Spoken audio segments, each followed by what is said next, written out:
તાલુકાના bureau chief પ્રશાંત પરમાર સાથે જુઓ આજના મુખ્ય સમાચાર।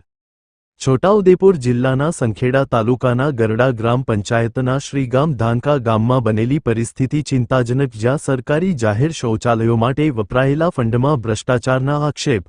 સ્વચ્છ ભારત મિશન હેઠળ કરવામાં આવેલા દાવાઓ અહીં પોકળ સાબિત થાય છે, કારણ કે અહીંયા આવેલ સરકારી શૌચાલય દરવાજા પણ તૂટેલી હાલતમાં છે અને ગંદકીનો અબાધ વપરાશ જોવા મળે છે। આ પરિસ્થિતિમાં શૌચાલયના ઉપયોગને લગતી સમસ્યાઓને કારણે ગામલોકોમાં અસંતોષ ફેલાયો છે। શૌચાલયની નજીક જ એક આંગણવાડી છે, જ્યાં નાના બાળકો રોજ આવતા હોય છે। ગંદકી અને અસ્વચ્છતાના કારણે મચ્છરજન્ય રોગોના ફેલાવાનો ભય છે, જે બાળકોની આરોગ્ય પર પ્રતિકૂળ અસર કરી શકે છે। આવા મસમોટા મુદ્દા પર જવાબદારી નક્કી કરવા માટે જરૂરી છે કે પંચાયત અને આરોગ્ય વિભાગ બંનેને આ બાબતે સ્પષ્ટતા આપી કાર્યરત થવું પડશે।